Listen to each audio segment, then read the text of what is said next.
السلام علیکم، امید ہے کہ آپ خیریت سے ہوں گے۔ اس وقت میرے ساتھ جوب سے تعلق رکھنے والے رکن اسمبلی، ان کا تعلق جمعیت علماء اسلام سے ہیں، جناب حاجی فضل قادر مندوخیل صاحب۔ سر، وقت دینے کا بہت بہت شکریہ۔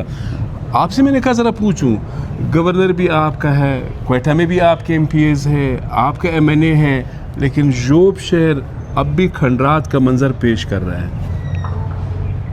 ہمارے یہاں پشتوں میں کہتے ہیں جب دائیاں زیادہ ہو جاتی ہیں تو بچے کا سر ٹیڑھا ہو جاتا ہے۔ ذوب کی بدبختی یہی ہے کہ اس کے نمائندے بہت زیادہ ہو گئے، لیکن وہ وہیں سے کامیاب نہیں ہوئے۔ میں ایک مثال دیتا ہوں، ابھی گورنر صاحب ہے، اس کو ذوب والے تیسرے نمبر پہ لے کے آئے، لیکن یہاں یہ گورنر بن گئے۔ اب بھی یہ سیٹ ہم لوگوں نے گورنر صاحب سے جیتا ہے، ابھی وہ ہر چیز میں ٹانگ اڑاتا ہے۔ وہ اگر گورنر ہے تو سارے بلوچستان کا نہیں ہے، اس کا فوکس صرف ذوب پہ ہی۔ اچھا، فوکس صرف جوب پہ ہے۔ آپ بتا رہے ہیں کہ جو اسمبلی کی صوبائی اسمبلی کا الیکشن تھا، پہلے آپ تھے، دوسرے نمبر پہ کون تھا، پھر تیسرے نمبر؟ دوسرے نمبر پہ مٹھا خان تھا اور تیسرے نمبر پہ گورنر صاحب تھے۔ تو ادھر کوئی فارم 47 آپ کے حق میں تو استعمال نہیں ہوا؟ نہیں، یہ ساری دنیا کو پتہ ہے کہ فارم 47 استعمال نہیں ہوا۔ اگر ہوتا تو پھر یا مٹھا خان آتا یا شیخ صاحب آتا، لیکن وہ ڈفرنس ووٹوں کا اتنا زیادہ تھا کہ وہ لوگ فارم 47 پہ اس کو بھی نہیں لے آ شیخ صاحب کے تعلقات بھی زیادہ تھے تو بہتر کر سکتا تھا۔ ہاں، کر سکتا تھا، کیوں نہیں کر سکتا؟ کوشش کی انہوں نے؟ کوشش اس نے بہت کی، لیکن نہیں چلا کیونکہ وہ تیسرے نمبر پہ تھا۔ اگر دوسرے پہ ہوتا تو شاید بہت زیادہ ہاتھ پاؤں مارتا، لیکن وہ تیسرے نمبر پہ تھا، وہ آ ہی نہیں سکتا تھا۔ تو انہوں نے کیا، آپ بتائیں، آپ چونکہ وہیں کے ایم پی اے ہے، کوئی جوب ڈسٹرکٹ کے لیے انہوں نے کوئی بڑا کام کیا ہے؟ ویسے تو ہاں کوئی نہیں کیا، آج تک کوئی نہیں کیا۔ یہ ابھی دورہ بھی کیا تھا، بڑی تصویریں بھی آئی تھی، اور کوئی گولی بھی چل گئی تھی، اس کو آپ نے زیادہ ایکسپلائٹ کیا، وہ تو اچانک تھی۔ اس میں گورنر کا کیا قصور تھا؟ اس میں گورنر کا قصور نہیں تھا، اس میں پولیس والوں کا قصور تھا۔ لیکن وہ بچے جو ہاسپٹل میں انہوں نے جو سٹیٹمنٹ دیا یا جیو نیوز پہ جو پٹی چلی، انہوں نے کہا کہ پولیس اور اسٹوڈنٹ کے مابین تو میں ہو گیا، اس کے باوجود گولی چلی۔ جیو نیوز پہ بھی یہ بریکنگ نیوز آ رہی تھی، اور جو لڑکے ہاسپٹل میں انٹرویو دے رہے تھے وہ کہہ رہے تھے کہ ہم پہ اسٹیٹ فائر ہوا ہے۔ چلے، گورنر کو تو ایک جگہ رکھ دیں، ٹھیک ہے، ان کو کام کرنا چاہیے، زیادہ کرنا چاہیے۔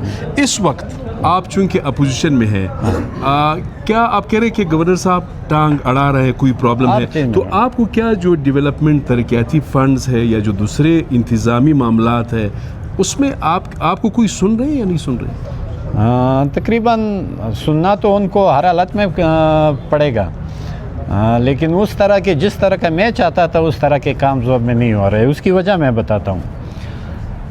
کوئٹہ کا ایک سیٹ تھا سیٹلر کا اور ہزارہ کا، اس پہ یا کوئی ہزارہ آتا یا کوئی سیٹلر آتا، اس پہ شیخ زرق آ گیا۔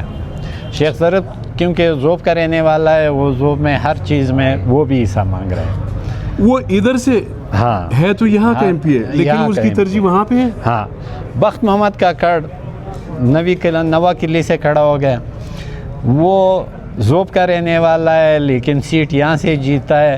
اب ذوب میں ہر بندے کے ساتھ اس کا کام ہے، نوکری میں بھی وہ حصہ مانگتا ہے، ڈیولپمنٹ میں بھی مانگتا ہے، ہر چیزوں میں وہ ٹانگ اڑاتا ہے۔ یہ ذوب کی بدبختی ہے۔ جمال شاہ ایم این اے تھا، کوئٹہ کی سیٹ پہ کھڑا تھا، وہ ایم این اے بن گیا، اب ذوب میں وہ بھی ہر چیز میں حصہ مانگ رہا ہے۔ بلال مندوخیل وہ سینیٹر بن گیا۔ آپ نے بہت لمبی فہرست دی۔ یہ ٹانگ اڑانے کی وجہ سے کہیں جوب کے عام باسی تو متاثر تو ہو رہے ہیں نا؟ ہو رہے ہیں۔ یہ ٹانگ اڑانا کہ جی فضل قادر کو سائڈ پہ کرو، اس کو لے آؤ، اس کو لے جاؤ، اس کو لے آؤ۔ ابھی ہمارے سی ایم صاحب ہیں، گورنر صاحب کو میرے سے زیادہ فنڈ دے رہے ہیں پیرالل، تو اس کا مطلب تو یہ ہے کہ وہ مجھے ناکام بنانا چاہتے ہیں۔ اس طرح جمال شاہ 1، بلال مندوخیل 2، شیخ زرق 3، بخت محمد کا کڑ 4، جمال شاہ 5 ایسے آدمی ہیں جن کا ذوب سے کوئی تعلق نہیں، نہ ذوب کے عوام نے ان کو ووٹ دیے ہیں، کہیں اور سے وہ جیتے ہیں۔ تو یہاں بھی کوئی انقلاب نہیں لایا ہے، وہاں پہ کوئی انقلاب لا رہے ہیں؟ کوئی نہیں، کوئی انقلاب نہیں، کوئی ڈیولپمنٹ نہیں ہے۔ آپ اپنا بتائیں، چلے ان کو چھوڑ دیں، آپ نے خود کیا کیے ہیں؟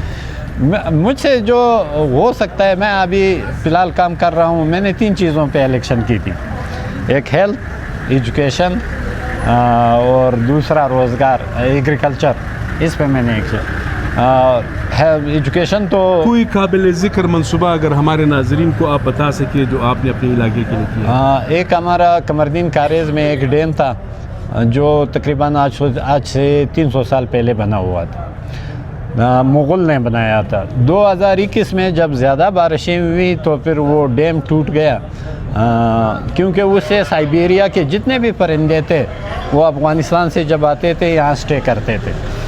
ابھی وہ ڈیم میں بنا رہا ہوں، نمبر 1۔ دوسرا ایک ذوب میں نے ایک اسکول منظور کیا ہے، ایک بڑا سا اسکول بنا رہا ہوں تاکہ ذوب کے بچے تعلیم سے سرکاری اسکول؟ ہو جائے، سرکاری اسکول۔ ہاں، کوئی اور چیز آپ کے ذہن میں ہو اگر آپ کہنا چاہتے ہو اپنے ووٹر سے یا اپنے جو آپ کے سیاسی سپورٹرز ہو یا مخالفین ہو، کیا کہیں گے؟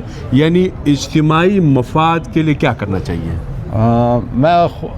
میں عوام سے یہ کہنا چاہتا ہوں کہ میں جو کام کروں گا وہ کمیونٹی کے لیے، سوسائٹی کے لیے میں وہ کام کروں گا جس کا صلہ یعنی جس کا فائدہ سارے قوم کو ملے، لوگوں کو ملے، انڈیویجول کو نہ ملے، انڈیویجول کو نہ ملے۔ کوئی سروسز آپ نے دیے ہیں؟ سروسز، کوئی جابز وغیرہ؟